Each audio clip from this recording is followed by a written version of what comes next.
No nii, hakkame peale. Tere kõigile, minu nimi on Lauri Alman ja ma olen üks Cybexer Technologies kaasasutajaid ja minuga on Reemet Kaldoja, kes on meie dünaamilise e-õppe ja riskihindamise platvormi müügijuht. Täna me räägime sellest Cybexeri tarkvarast, mis osaliselt täna on riigipilves ka juba kättesaadav riigipilve klientidele, aga me tahaksime tegelikult tutvustada sisu poolest veel rohkem täiendavaid võimalusi ja täiendavaid sisumooduleid, mida me pakume. Ning tegelikult sissejuhatuseks rääkida üldse, mis on olnud meie mõtted, need põhimõtted, miks, kuidas me oma lahenduse oleme välja töötanud ja miks me arvame, et see võiks sobida nii e-õppeks kui ka riski hindamiseks. Selleks ma siis kõigepealt jagan ka oma ekraani, et ma näitangi teile seda platvormi laivis, mul ei ole mingisugust PowerPoint esitlust, vaid et näitamegi, kuidas see platvorm töötab ja mis on selle sisu. Nüüd aga, et ma veel kord kordan seda üleskutset, et meiega on siin liitunud inimesi, keda vist varem ei olnud, kui ma tegin selle esimese sissejuhatuse, et kui teil on spetsiaalseid küsimusi või selliseid teemasid, mida te tahate, et ma kindlasti puudutaksin nii sisu või ka siis vormi poolest, et andke aga teada, et selliste online ettekannete üks eripära on see, et inimeste näoilmeid ja auditooriumi on väga raske lugeda, et kui ma lähen täiesti vales suunas, siis kirjutage julgelt, et ma seda chati üritan ka jälgida ettekande käigus. Nüüd aga ma jagan teiega seda moodulit, ma peaksin ilmselt seda kaartma, eks ole. Ja ma loodan, et te siis kõik näete nüüd. Teie ees on meie e-õppe platvormi töölaud, kus siis on näha erinevad moodulid, mida me oleme tegelikult välja töötanud koostöös siis erinevate osapooltega. Meie platvormi põhimõte on see, et me tahame mõista riski, mis organisatsioonis võib esile tulla läbi selle, et me koolitame inimesi ja koolitamise käigus me üritame tegelikult ise samamoodi nende inimeste käest õppida. Ja mida me üritame õppida on just see, et miks teatud riskikäitumine aset leiab, mis võivad olla ühe või teise probleemi algpõhjused ja tegelikult ja tegelikult me tahamegi, et selline nii-öelda e-koolitus, riskikoolitus või riskiteadlikkuse koolitus ja teisest küljest riski hindamine on kahesuunaline tänav ja meie mõte on mõista seda inimest kõikides nendes riskides, mis teda valitsevad ja seeläbi mõista paremini organisatsiooni ja organisatsiooniga seotud riske. Ta erineb radikaalselt PowerPointi esitlusest.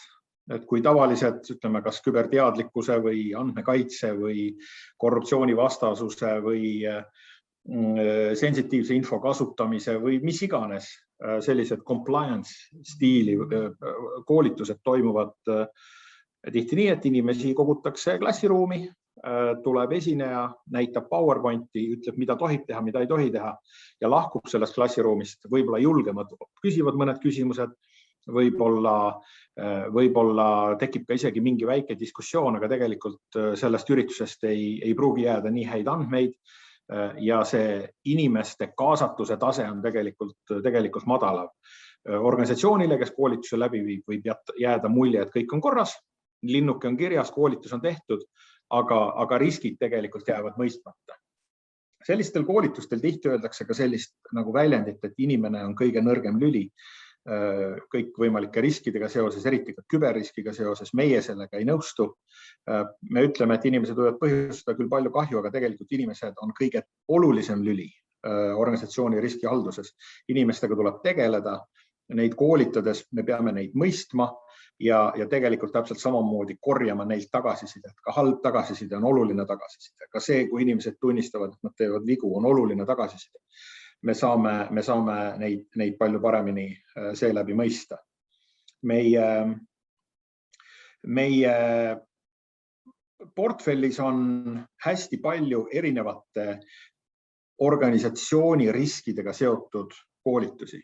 Need koolitused on organiseeritud platvormil ja võib-olla riigiasutustes ollakse tuttavad meie küberhügieeni mooduliga, sellepärast et seda pakutakse riigiasutustele kõigile tasuta litsentsina läbi Riigi Infosüsteemi Ameti platvormi.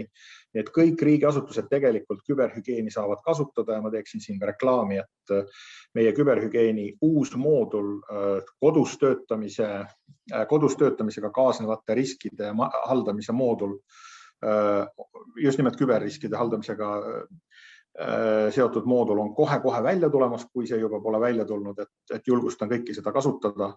Aga kui on ka organisatsioone, kes tahavad seda küberhügieeni lahendust kasutada võib-olla rohkem kohandatuna, rohkem on-prem, siis läbi riigipilve on ka tegelikult ei ole, ma ei näe mingisugust põhjust, miks me ei saaks teha ka selliseid nii-öelda kas põhjalikumaid või rohkem spetsiifilise organisatsiooni riske käsitleva lähenemise. Meil on lisaks veel teemasid, meil on kuum teema andmekaitse. Andmekaitse mooduli me esialgselt töötasime välja koos Ergo kindlustusega, kes on olnud meil hea partner kindlustusega, sellepärast et kindlustus näeb kõike. Kindlustuses on sünnid, seal on surmad, seal on varandused, seal on liiklus, seal on reisid, seal on puhkused, seal on ravimised, seal on müügid, seal on ostud, et nii-öelda kõik, mis inimese elus üleüldse võib juhtuda. Tegelikult kindlustus katab ja seetõttu me andmekaitse teemadega tegimegi sellise strateegilise partnerluse Ergo kindlustusega, kes aitas meil mõista väga palju riske ja juhtumeid, mis kindlustusmaailmas tuleb.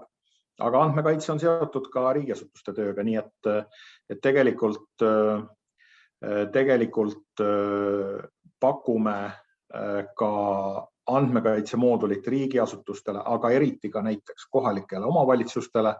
Meil on spetsiaalne moodul omavalitsustele ja täna on meil töös andmekaitse puhul ka eraldi personalitöötajate moodul. Et seal me näeme ka riigiasutuste puhul hästi suuri riske just nimelt isikuandmete töötlemisel ja tegelikult need riskid hõlmavad kõiki asutusi. Et see, kuidas personalitöötajad andmeid käitlevad, milliseid küsimusi tööintervjuudel küsivad, millised teemad võivad tekkida, millised kontorisisesed probleemid andmekaitse kontekstis võivad tekkida, et need suures osas sarnanevad, nii et meil tegelikult on praegu ka töös selline personalitöötajate andmekaitse moodul. Võib-olla mis nii palju riigiasutusi ei puuduta, aga jälle aitab mõista seda riski sügavust, millega me tegeleme, on ka rahapesu teema. Eelkõige on see huvitav muidugi pankadele, aga ka maksasutustele, aga mingites kontekstides võib see olla tegelikult teatud riigiasutustele huvitav, kus rahapesu teemaga tegeletakse ja võib-olla mingi selliseid spetsiaalset publikut tahetakse püüda. Nii et selliste moodulitega me toimetame ja loomulikult lisaks on siis meil ka, mida ma unustasin algselt mainida, korruptsioonivastase sellise riskihalduse moodul. Korruptsiooniriskid on täpselt samamoodi olulised riskid riigiasutustes, kindlasti väga aktuaalsed. Ja jälle, et seda korruptsiooni teemat me käsitleme ka täpselt samamoodi, et me oleme võtnud kokku Eesti juhtivad eksperdid korruptsioonivastases võitluses, kirjutanud õppemooduli seda stiilis, kus me saame tegelikult ka tagasisidet ja jälle eluliste situatsioonide kaudu jõuda inimestele. Korruptsiooni teema ei ole lihtne, et loomulikult on see nii-öelda klassikalised kaasused, mis võivad rääkida selle altkäemaksust või ametiseisundi kuritarvitamisest, aga tegelikult korruptsioonivastane seadusandlus on keeruline. Väga palju on toiminguid, millest tuleb hoiduda, väga palju on toiminguid, mida ametnikud aktiivselt peavad tegema, väga palju on formaalseid teavitamiskohustusi, situatsioonid lähevad keeruliseks Ja tegelikult, kui me reaalseid korruptsioonijuhtumeid vaatame riigis, siis seda kohta, kus öeldakse, et palun maksa mulle altkäemaksu, tegelikult praktiliselt ei ole, et väga suured korruptsiooni asjad, mis on ka väga kõrge profiiliga olnud, on tihti seotud sellega, et inimene objektiivselt ei tea, et tal on üks või teine kohustus, mis tal seadustest tuleb ja ta teeb selle rumala vea. Et väga palju on tegelikult sellist lihtsat rumalust, mis jälle sellise korruptsioonivastase e-õppe mooduliga asutusel on kohutavalt lihtne ära hallata.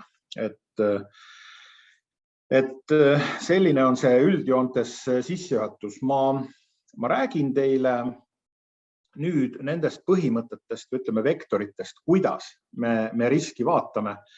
Meie õppematerjal on üldiselt üles ehitatud päris lihtsalt, et me vist saame siia küberhügieeni moodulis ilusti sisse. Ma lihtsalt näitan teile selle korra ära, et kaasused on üles ehitatud niimoodi, et me kõigepealt toome inimestele mingisuguse elulise situatsiooni, anname neile tegevusvariandid, ta peab selle vahel midagi valima, tegevusvariantide vahel määratletakse selle variandi risk, kas see on madal, kõrge, mõõdukas. Ja siin on see eesmärk lihtsalt see, et väga tihti riskihalduses ei ole õigeid ja valesid vastuseid. Mingites olukordades on okei või isegi vajalik riski võtta. Kui inimene töötab asutuse avalike suhete osakonnas ja kui küsimus on, kas te kasutate tööalaselt sotsiaalmeediat, siis vastus ei kasuta on ilmselgelt vale. Et siin tuleb lihtsalt võtta see risk ja mõista seda riski, et asutuses on töötajad, kes teatud asjade puhul tööalaselt kasutavad sotsiaalmeediat. Aga see on selline lihtne kaasus, aga võib-olla on asutuses selliseid kohti, kus me tegelikult ei tea, kus on vajalik. Nii et selline riski teadvustamine ja mitte inimeste panemine sellisesse olukorda, kus me ütleme 10 käsu vormis, et sa ei tohi teha seda, sa ei tohi teha teist, sa ei tohi teha kolmandat ja siis loota, et asi läheb paremaks, et see ei ole see suhtumine, mida me tahame oma platvormil näidata, et me tegelikult ütleme, et elu ongi keeruline. Riskid ongi keerulised, teatud riske tuleb teadvustada, teatud riske saab aksepteerida ja siis on teatud riske, mida on väga lihtne vältida oma käitumist minimaalselt muutas. Et tegelikult, ja see ongi see, mis ehitab selle tugeva sideme organisatsiooni ja inimese vahel. Ja seejärel on meil siis väike õppematerjal, et seda õppematerjali me oleme nüüd hilisemates versioonides teinud dünaamilisemaks, kaasahaaravaks kuni selleni, et nüüd meil on võimalik kaasata ja lisada siia materjali ka erinevaid videosid. Aga iga õppematerjal on täpselt nii hea, kui tegelikult see algpõhimõte, millele on see põhimõte, on see õppematerjal ehitatud. Ja tegelikult, mida me siis teeme, on see, et me tegelikult oleme üritanud siis õppematerjali organiseerida riski profiili järgi asutuses ja jälle neid, kes on tuttavad meie küberhügieeni teemadega, võib-olla teile on see riskiprofiil tuttav. Nüüd neile, kes ei ole, ma räägin selle kiiresti lahti, aga ka neile, kes on sellega tuttavad, võib-olla tuleb teile esmakordselt või huvitavana see põhimõte, kuidas me selle riski oleme üles ehitanud ja tegelikult sama vaade riskile on võimalik ka kõikides teistes valdkondades ja ma näitan, kuidas see meil tegelikult tööle läheb. Kui te mõtlete selle peale, mis on küberrisk ja küberriskist me alustasime, meie väga hea koostööpartner on olnud Riigi Infosüsteemi Amet. Me oleme saanud nendelt väga palju sisendit just erinevate juhtumite osas, riskiteadlikkuse osas, koostöös erinevate teiste riigiasutustega. Ja kui me neid riske vaatame, siis meil tekkis algselt mõte küberhügieeni puhul, et me peame neid riske kuidagi organiseerima. Ja see põhiprobleem oli see, et küberrisk ei ole ainult küber. Küberteemad ei ole kitsalt tehnilised, et see on ainult üks osa sellest tordist nii-öelda. Ja nüüd tuleb mõelda, mis need riskid veel võivad olla. Ja meie oleme oma riski maatriksi, mille järgi me tegelikult ehitame üles ka õppematerjali, mille järgi me tegelikult ehitame üles selle, kuidas me inimesi kaasame, üles ehitanud 4 põhimõttel.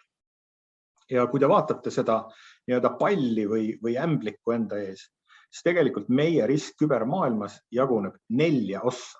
Esiteks, kui te vaatate neid riske siin paremal pool, mida me nimetame näiteks autentimine, eemaldatavad andmekandjad, kaasaskandavad seadmed, sotsiaalmeedia, e-post, internet, siis need asjad siinpool on tehnilised riskid. See on see, mida me mõtleme klassikalise küberi all.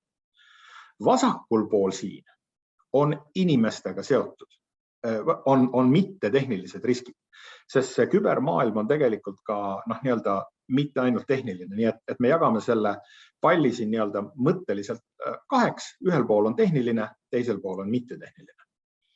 Nüüd on see pall võimalik jagada 2 ka teistmoodi, horisontaalselt. Ja kui te vaatate neid ülemisi riske, siis ülemised riskid on meil sellised, millega inimene ise saab tegeleda. Et riski olemus on see, et nii-öelda ma teadvustan endale riski, ma saan aru, et mind mingisugune asi ähvardab, ma parandan oma käitumist ja tegelikult risk läheb ära või suures osas vähem. Et seda tüüpi risk on meil siin üleval pool, see, mida me suudame kontrollida. Aga väga suur osa riskist on ka selline, mida inimesed ise kontrollida ei suuda, ta on suurem kui inimene. Sa võid küll teha kõik selleks, et see risk oleks väike, aga tegelikult inimene seda kontrollida ei suuda. Ja kui me nüüd võtame need 4 tordilõiku ja vaatame selliseid suuri sektoreid, siis me saame sellise asja siin nagu isiksus. See on nii-öelda mitte tehniline kontrollitav risk, mis on seotud inimesega. Ja see on näiteks enesedistsipliin, suhtumine ja koostöö. Ma ei hakka süvitsi teemasse minema, kõik, kes on huvitatud, saavad võtta ühendust Reemetiga, te näete nime või üldse meie ettevõttega ja me saame sellest nii-öelda põhjalikult rääkida. Aga see on lihtsalt selline nii-öelda üldine tutvustus. Siin nurgas on tehnilised kontrollitavad riskid, mis on teadmised. See, kuidas me teeme oma password, see, kuhu me paneme oma mobiiltelefoni, see, kuidas me hoiame oma andmeid, ma ei tea, mälukaartidel või välistel kõvaketastel või minu pärast ka pilves. Et me suudame seda kontrollida. Aga siis on näiteks tehnilised teemad, mida inimene ise ei suuda kontrollida, aga nad on sellest hoolimata riskid. Sotsiaalmeedia. Palju me saame teha ise, aga väga palju on see, mis meile lihtsalt nii-öelda vastu vaatab ja mis ahvatleb nii-öelda käituma riskantselt. E-post, 70% phishing emailidest on täna edukad, ikka veel. Ja see näitab lihtsalt seda, et me ei suuda seda riski nii hästi kontrollida, me suudame seda kontrollida mingi protsendi ulatuses, aga tegelikult me peaksime tegelema ka sellega, mis siis, kui me juba oleme häkitud, mis siis, kui inimesed on juba nendele linkidele vajutanud, et sellest täna on vähe, et öelda, ärge vajutage lingile. Ma arvan, et 70% inimesi on seda juba teinud. Et nüüd me peame mõtlema, mida me nüüd teeme. Ja põhiline, mida me nüüd teeme, on see, et ütleme inimestele selle sõnumi, et ärge tundke piinlikkust, kui te olete seda teinud. Et see on okei. Et pigem jagage seda info. Ja viimane on internet ise alates nii-öelda wifi-dest, brausimisest ja kõikidest sellistest asjadest, et see ei ole nii hästi kontrollitud. Ja nüüd me ütlemegi, et inimene võib olla ise väga tubli, ta võib olla ise väga tark, tal võib olla väga väike selline välise ohu jalajälg, aga kui ta kuulub organisatsiooni, kui ta töötab asutuses, kus on madal organisatsiooni kultuur, kus on halb infohaldus ja kus on palju erandeid lubatud ja nendesse nii-öelda ei suhtuta süstemaatiliselt, siis meil on tegelikult ka probleem. Ja tegelikult see annab meile selle riskipalli, millega me tegeleme näiteks küberhügieenis. Ja me saame tulemuse kogu organisatsiooni kohta, me saame tulemusi nii-öelda kasutajatüübi kohta, juhid, spetsialistid, turvaeksperdid, tavakasutajad, aga me saame tegelikult analüüsida ju ka siis tegelikult kõiki individuaalseid kasutajaid, et tegelikult rääkimata nii-öelda eraldi struktuuriüksusi. Meil on siin nii-öelda, ütleme, väga vahvad featuurid. Näiteks nii-öelda, kui organisatsioon või ka mingi osakond saab sellise keskmise, et nii-öelda meie risk on siin autentimises. Me näeme, et autentimises selles organisatsioonis on risk. 57%, siis tegelikult see keskmine ise eraldi ei ütle meile palju. Ta ütleb seda, et me oleme suhteliselt suures ohutsoonis, aga suur vahe on see, et kas meil pooled on siin punases ja pooled rohelises või kõik on kollases. Et see tegelikult on kvalitatiivselt suur vahe. Nii et seetõttu meil on võimalik organisatsioonis näidata tegelikult neid kõrge riskiga, madala riskiga, erinevate riskitasemetega inimesi ja need tulevad meil tegelikult siit välja. Et meil on võimalik nende peale vajutada ja analüüsida tegelikult organisatsiooni tervikuna, minnes tegelikult indiviidi tasemele, kus juures me saame välja võtta isegi need küsimused, kus nii-öelda need probleemid on tekkinud. Aga nüüd ma näitan teile selle hügieeni põhjal seda, kuidas meil see, võtan korra selle töölaua lahti, kuidas see küberhügieeniga alustatud nii-öelda lahendus tegelikult töötas suhteliselt hästi ka kõikide teiste riskivaldkondade puhul. Ja seetõttu see saigi alguse tegelikult sellest, et Ergo kindlustus ise tuli meie juurde, ütles, et kuulge, et see hügieeni teema töötab väga hästi, me saame oma riskist palju paremini aru, aga jõustuma on hakkamas GDPR. Kas me teeksime midagi sellist ka GDPR-is, et kas me suudame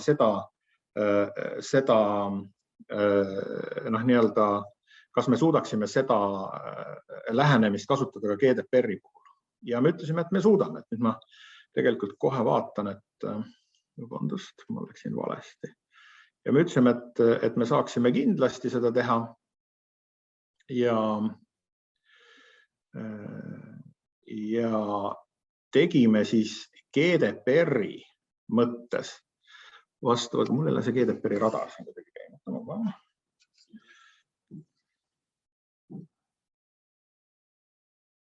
Vabandust, jah, nüüd ma juba näen,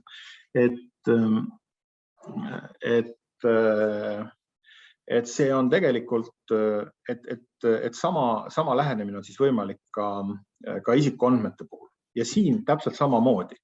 Me oleme öelnud, et tegelikult risk siin on vaadeldav täpselt samamoodi 4 erinevas valdkonnas andmekaitses.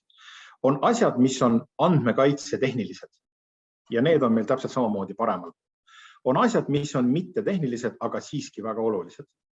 Meil on asjad, mida saab ettevõtte või inimene ise kontrollida ja meil on asjad, mis on välised. Ja näiteks, et me võime tuua siin mõned näited ja selle läbi jalutada. Zoomin natuke sisse, siis on paremini näha. Andmekaitse on keerulisem teema. Näiteks selle nii-öelda tehniline ja isiklik ja kontrollitav on meil tegelikult siin lihtsalt need nii-öelda minimaalsed teadmised, mida inimene peab teadma andmekaitsest. Me räägime, mis on üldse isikuandmed, mis on terminid, kuidas me hoiame isikuandmeid ja kuidas me töötleme isikuandmeid. Nüüd meie ohuvektorid tegelikult siin, nii-öelda ettevõtte puhul on kliendid, mida me saame kasutada ka riigiasutuste puhul või ka need nii-öelda andmesubjektid. Ja andmesubjektide puhul tekivad meil igasugused riskid. Identimine, kas need inimesed, kellega me räägime, on need inimesed, kes nad on. Mis on erandid, lapsed, surnud, igasugused muud erijuhtumid, kus on toimunud mingisugune oluline muudatus, mis vajab erikohtlemist. Suhtlemine, ehk siis see, mis juhtub siis, kui meie tahame nende andmesubjektidega suhelda, mida me tohime teha, mida me ei tohi teha. Pöördumine, kuidas me käitume siis, kui need inimesed meie poole pöörduvad. Näiteks GDPR-i jõustudes kartsid paljud organisatsioonid, et hakkavad sellised massipöördumised ja massirünnakud. Täna neid ei ole, aga jälle tulevad vaikselt tagasi, et mingites riikides me näeme, et see GDPR-i teema aeg-ajalt läheb kuumaks ja mingitel hetkedest jälle vajub natuke ära, aga täna ma ütlen, et on ta pigem kuum.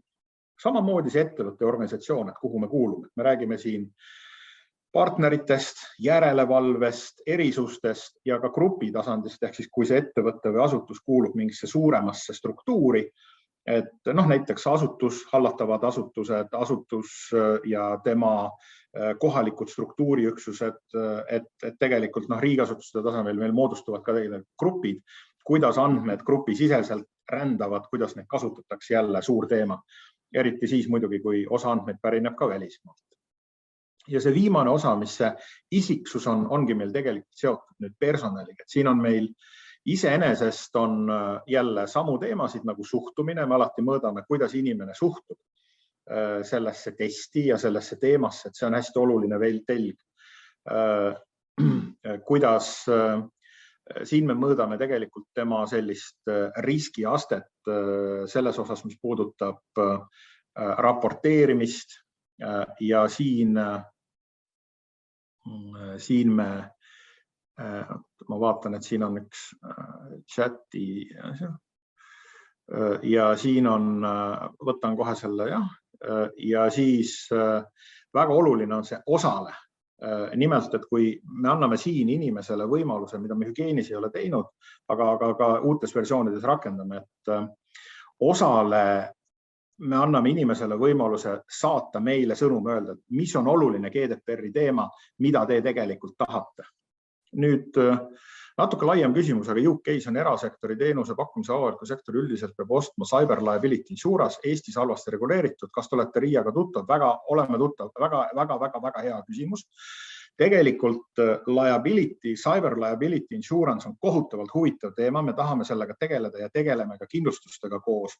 Ja selle teema muudab õudselt raskeks see, et me tegelikult ei tea, mis on küber. Võtame, et mis on liikluskindlustus täna? Liikluskindlustus üllataval kombel suures osas on ka küberkindlustus, sest autod on IT-süsteemid rohkem ja rohkem. Mis on advokaatide vastutuskindlustus? Vanasti oli see väga lihtne. Kui advokaat andis halba nõu, siis ta vastutas selle eest. Täna pigem advokaadid vastutavad Panama Papers, Küpros Papers, skandaalid. Advokaadid täna pigem vastutavad sellest, kui nad on halvad IT-s, kui nad ei oska kliendi saladusi hoida. Ja suurimad advokaatide vastutuskindlustusjuhtumid samamoodi küberkindlustusjuhtumid. Arstikindlustus. Meditsiinikindlustus suures osas täna on, mitte ka suures osas, aga järjest kasvavas osas on samamoodi küberkindlustus. Haiglate ransomware juhtumid, me oleme teadlikud küll vist me oleme teadlikud paljudest ransomware juhtumitest haiglates, aga me oleme teadlikud ühest juhtumist Slovakkias, kui ma ei eksi, kus öeldi, et ransomware'i lubamine haiglasse on medical malpractice, meditsiiniline vale käitumine, mille eest peaks vastutama meditsiinikindlustus, sest on üldteada, et haiglad on ransomware'i sihtmärgid, kui haigla ei ole võtnud samme, et sellest oma töötajaid koolitada, et sellest oma süsteeme kaitsta, siis haigla peaks juba vastutama. Et need küsimused on üleval. Ja nüüd see pikk vastus sellele küsimusele, mis on ülihea küsimus, on see, et tegelikult küberkindlustus algab ka riski mõistmisest, et mida me siis lõpuks kindlustame.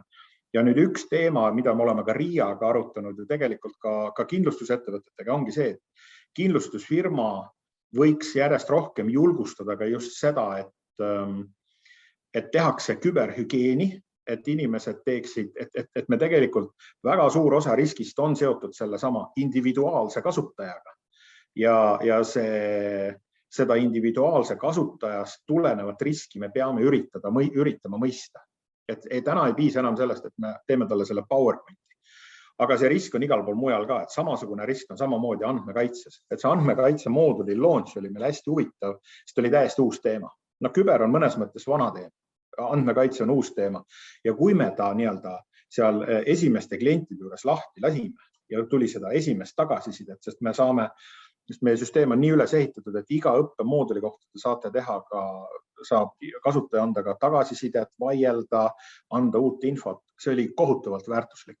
Ja tegelikult ja siis tekib see mõistmine. Ja ma näitan teile veel, et samamoodi on võimalik kokku panna ka korruptsioon. Ega korruptsioonirisk on täpselt samasugune risk, et ütleme, et kuidas me seda korruptsiooniriski siis nagu õpetame, et see oli ka keeruline ülesanne, et mis me teeme, et küsime inimeste käest moodulis, et kas te olete altkäemaksu andnud? Jah, ja õige vastus kaposse, et nii me ei saa seda õpetada. Ja see ei ole ka tegelikult eesmärk. See eesmärk korruptsiooni puhul on meil see, et inimesed teaksid, kuidas vältida lollusi. Suures osas korruptsiooni probleem on lolluse probleem.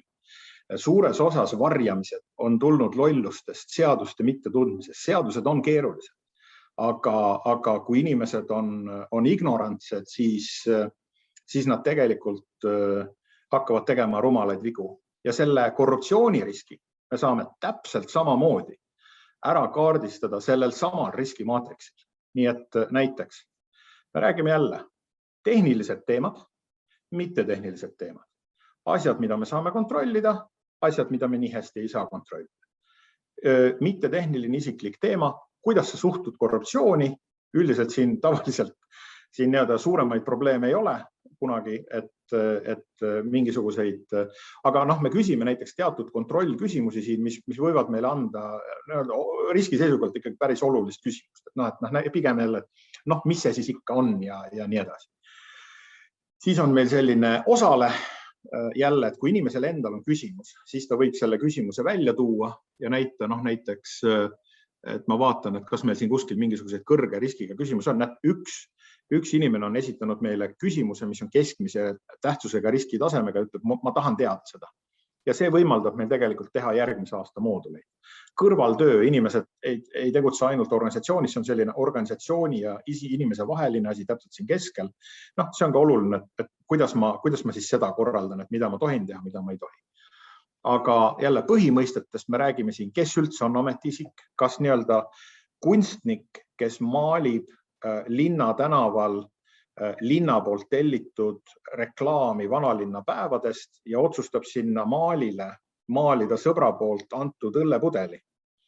Kas ta on ameti ülesannete täitmisel sel hetkel, kui ta linna tellimusel seda teeb või ei ole? Kas ta tohib seda teha või ei tohi?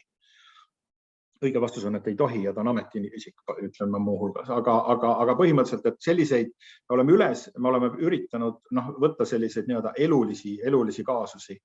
Avaliku võimu teostamine loomulikult, et siin on palju probleeme ja loomulikult, et see seotud isik, et jälle, et kui sügavale see läheb, kas ma võin osaleda riigihanke komisjonis, kui ma samal ajal olen osanik 3,5% ulatuses osaühingus, kes on teinud sinna riigihankele pakkumise.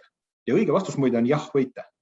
Et see protsent algab, kui ma ei eksi 10-st, et jälle seda peab moodulis kontrollima, aga tegelikult, et siin on selliseid kaasusi, mis aitavad inimesi nii-öelda praktiliselt toimetada.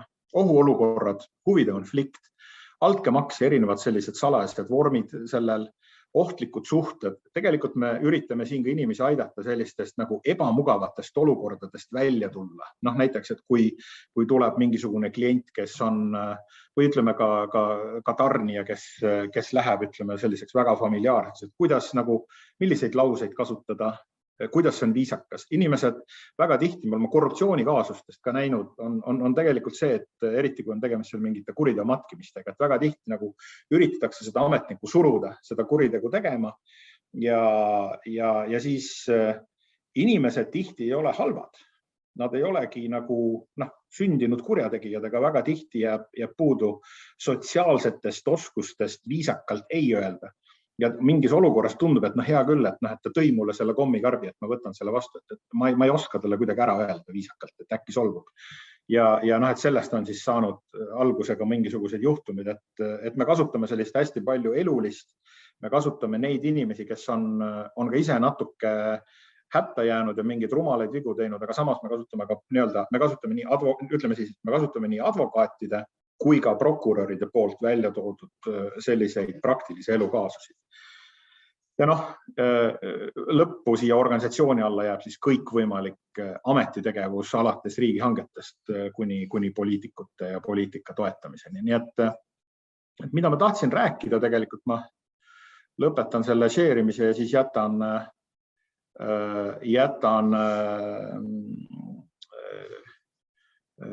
võimalusega mõned küsimused esitada, kui on huvi. Et mida ma tahtsin näidata, on see, et sellised moodulid me loodame kättesaadavaks teha kõigile läbi riigipilve. Meil on väga head võimalused kohandada nende moodulite sisu vastavalt teie spetsiifilistele vajadustele. Meie platvormi selline eluiga on olnud piisavalt pikk, et suured vead on ammu välja tulnud. Ta on väga selline lojaalne ja hea ja truu tööhobune. Ta toob teile väga olulisi andmeid. Ta aitab mõista tegelikult seda organisatsiooni. ja inimesed üldiselt, ka kliendid on selle ikkagi laias laastus alati väga hästi vastu võtnud, et tunneme ka suurt uhkust kõikide nende partnerite ja referentside üle, mis meil on, ja sellest kõigest oleme valmis ka pikemalt rääkima. Et suur tänu, kui on küsimusi, siis mina ja Reemet oleme siin, saame nendele äkki vastata.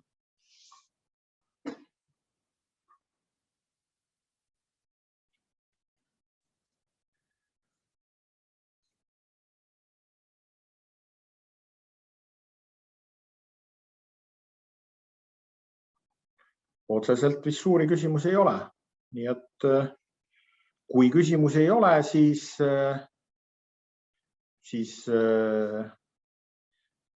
ootan veel, loen mõttes 10, et äkki mõni küsimus tekib, aga kui ei teki, siis eks tööpäev hakkab ka juba lõpule jõudma ja mingid toimetused vajavad tegemist, nii et me ei pea tingimata seda 5 minutit ka siin täis istuma, nii et saame edasi minna, aga et hea meelega oleme valmis sel teemal edasi rääkima ja kõikvõimalikest moodulitest rääkima. Et ma võib-olla selle ütlen ka veel, et nagu te näete, see riski hindamine on suhteliselt universaalne teema.